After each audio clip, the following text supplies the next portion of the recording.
FSA, that, like I said earlier, the bottom line of use it or lose it really comes through. It's a less flexible setup, and the account is ultimately owned by the employer. You're participating in an employer-sponsored plan.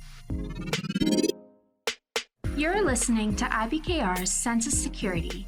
Find more conversations at ibkrpodcast.com. Please remember, any trading discussions are for information purposes only and are not intended to portray recommendations.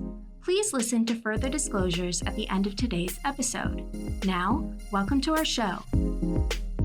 Welcome back to the Sense of Security podcast. I'm Cassidy Clement, Senior Manager of SEO and Content at Interactive Brokers. Today, I'm your host for our podcast. Our guest is the Total Rewards Manager at Interactive Brokers, Barbara Olander. We're going to discuss HSAs and FSAs.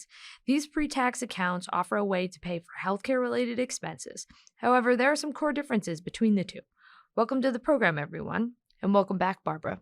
Hi again. So let's kick off with just the basics. Most people are going to say, thanks for bringing up all these acronyms that I hear of in my employee handbook or manual. But let's get some basics down. So the HSA and the FSA, health savings account for HSA, a flexible spending account for an FSA, and they're both allowing you to set aside some money before it's been taxed to pay for either healthcare costs or other types of qualified expenses. Can you talk a little bit more about some of the details of what those are and maybe how they differ a little bit? Sure, absolutely. So just to reiterate, an FSA is a flexible spending account, and an HSA is a health savings account. The two acronyms and even the titles for them are very, very similar. So to provide a little more clarity, an FSA is an employee benefit that allows you, the employee, to set aside money on a pre-tax basis for certain healthcare and dependent care eligible expenses. So an FSA can come in a couple of different flavors, let's say. There is the health flexible spending account. There may also be a dependent care flexible spending account available, and even a commuter or a parking flexible spending account. So that's one sort of variety. The other option is the health savings account, and that is an investment account available only to employees who are enrolled in what's called a high deductible health plan, also known as an HDHP.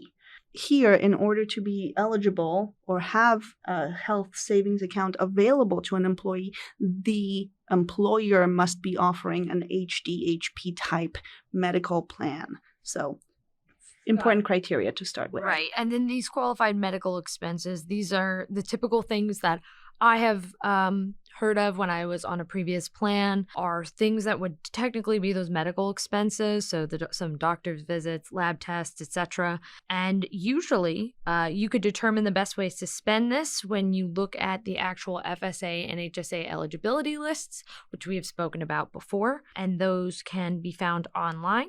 But the one other piece that I did find while I was going through my research was something called an HRA, which I had never actually heard of. Can you talk a little bit about that, please? Sure, yes. So an HRA is another savings vehicle that exists, and it is also tied to the health savings account. An HRA is a health reimbursement account, and those are employer-funded group health plans from which employees are reimbursed on a pre-tax basis for qualified medical or health expenses up to a fixed dollar amount per year. That sort of baseline sort of underscores the difference there, in that an FSA and an HSA have the employee contribution component, whereas an HRA does not. So within these plans, how exactly are these accounts dispersed by the companies?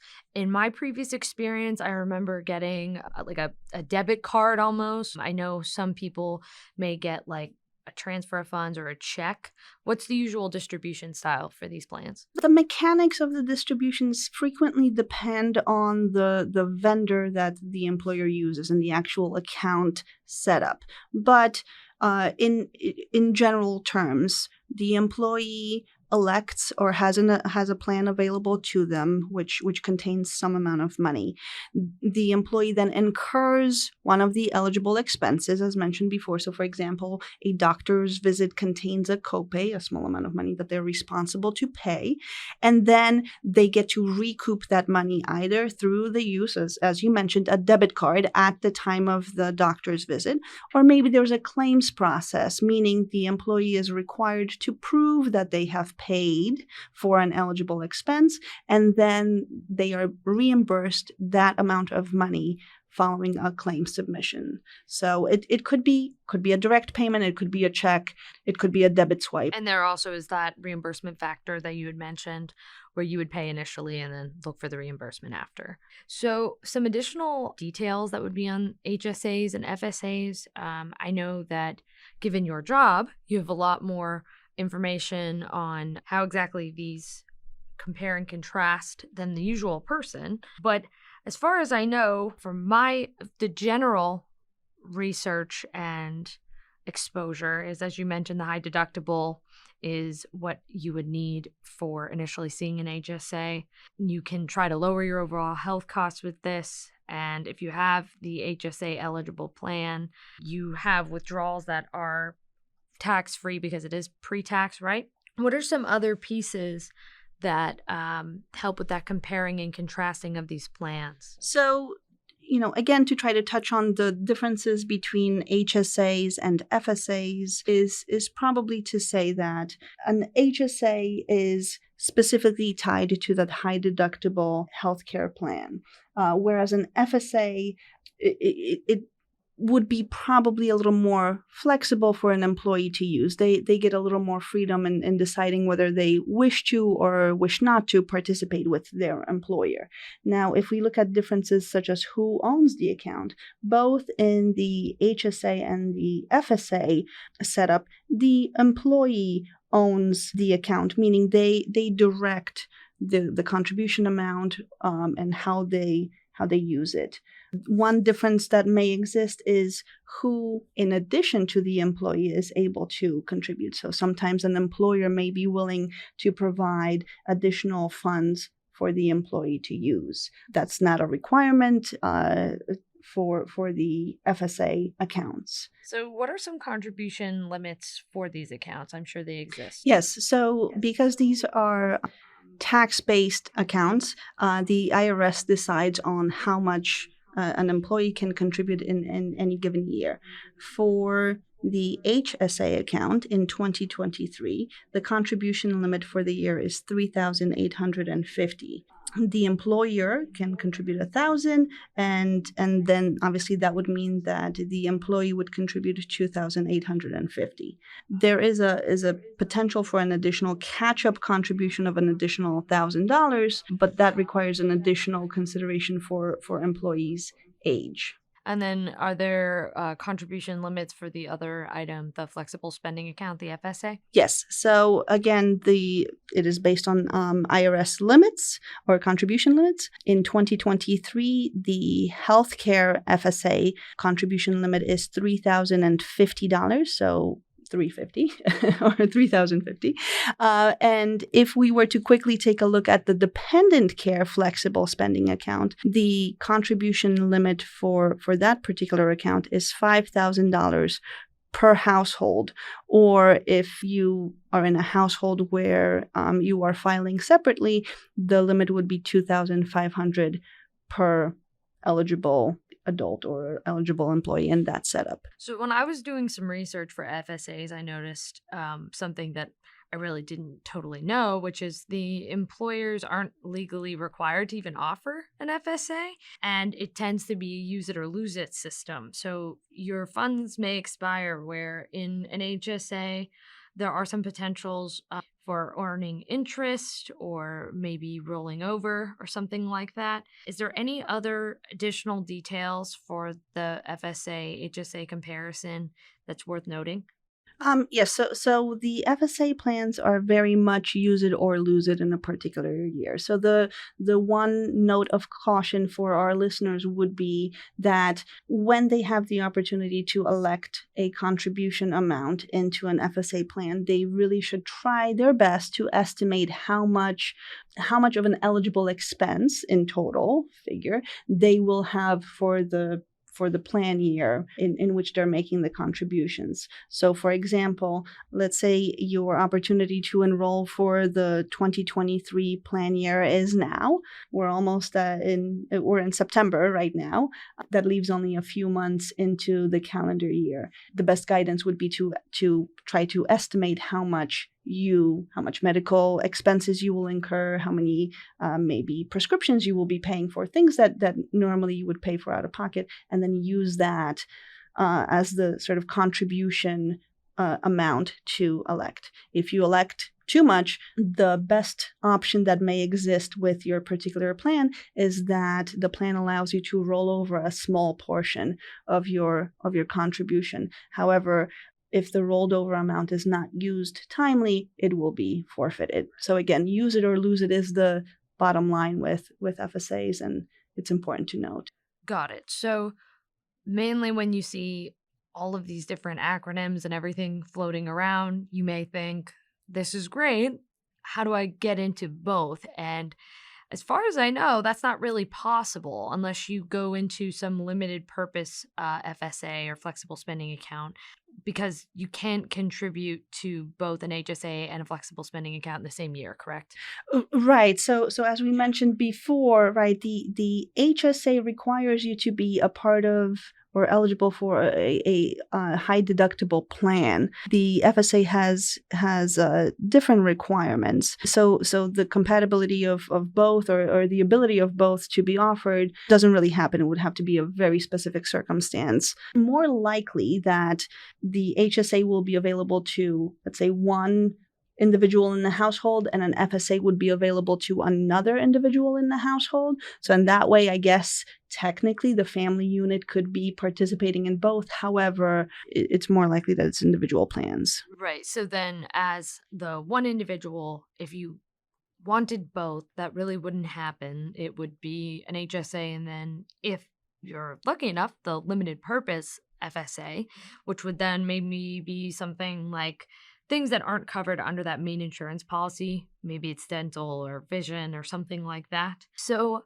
when we're looking at both of these, what are some core differences for recapping for our listeners, what they should be taking home with them, basically? I think we can touch on a couple of different sort of subtopics. One is the tax treatment. So for both the HSAs and the FSAs, they use pre-tax income for eligible medical expenses. So that would be important to point out again, that's really the main benefit and the main plus for employees to participate in these types of plans.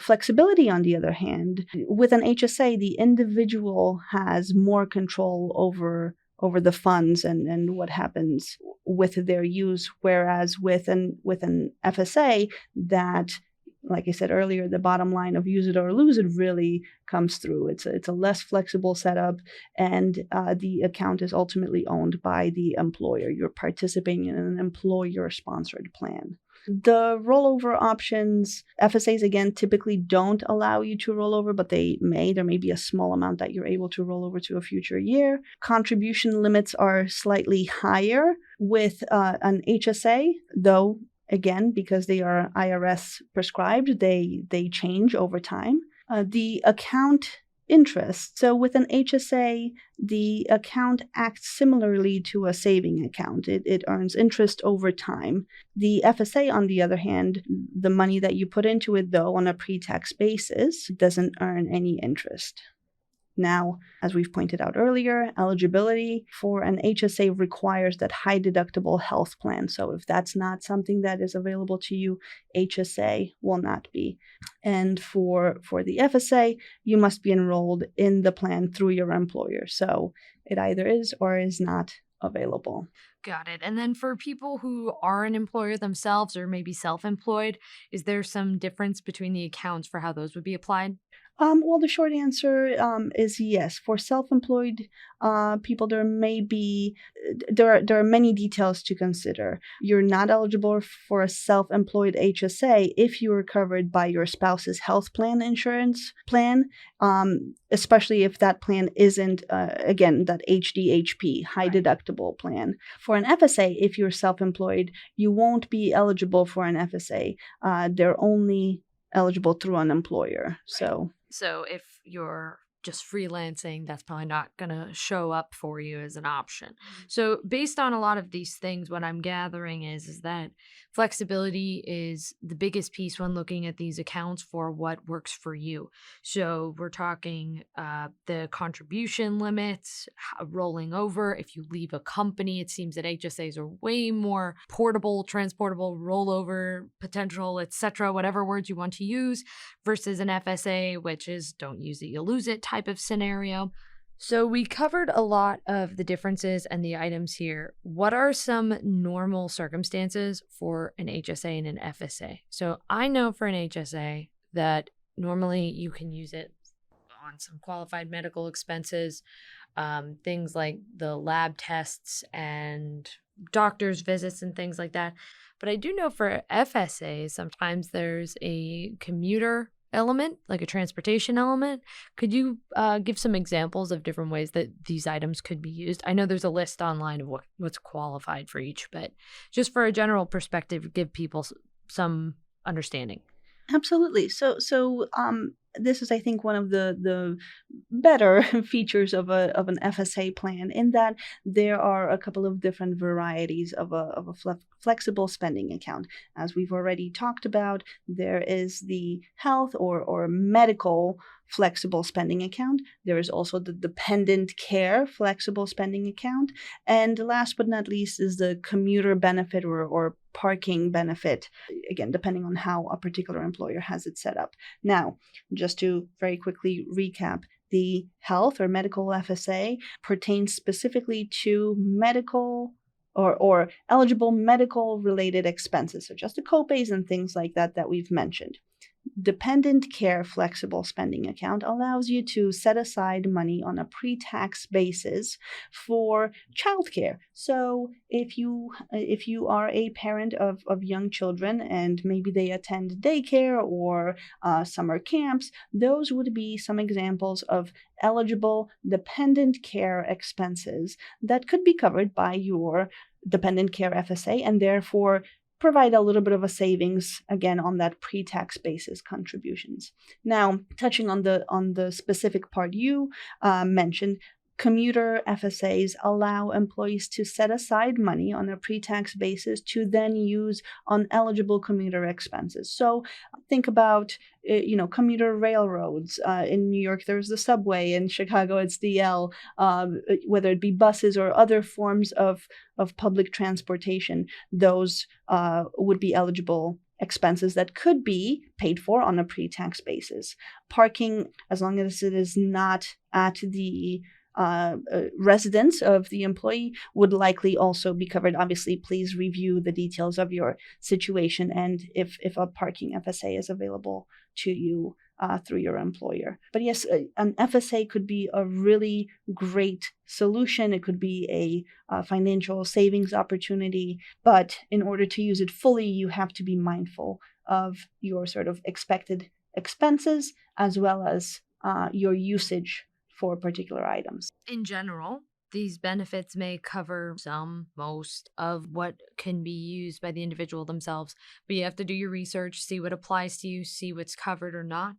But there are some ways for these accounts to work to your advantage of what you need help covering when it comes to health or some other commuting, etc., that are part of your daily life. So thank you for joining us, Barbara. Thank you. I think this was very informative for our listeners. And as always, listeners can learn more about an array of financial topics for free at IBKRcampus.com. Follow us on your favorite podcast network and feel free to leave us a rating or review. Thanks for listening. Thanks for listening to IBKR's Sense of Security. As always, there's more content at ibkrpodcast.com. And if you're interested in learning more about interactive brokers, visit ibkr.com. We offer more trading education content such as webinars, market commentary, market-related courses, and quant-related articles at ibkrcampus.com. The analysis in this material is provided for information only and is not and should not be construed as an offer to sell or the solicitation of an offer to buy any security. To the extent that this material discusses general market activity, industry or sector trends, or other broad-based economic or political conditions, it should not be construed as research or investment advice. To the extent that it includes references to specific securities, commodities, currencies, or other instruments, those references do not constitute a recommendation by IBKR to buy, sell, or hold such investments. This material does not and is not intended to take into account the particular financial conditions, investment objectives, or requirements of individual customers. Before acting on this material, you should consider whether it is suitable for your particular circumstances and, as necessary, seek professional advice.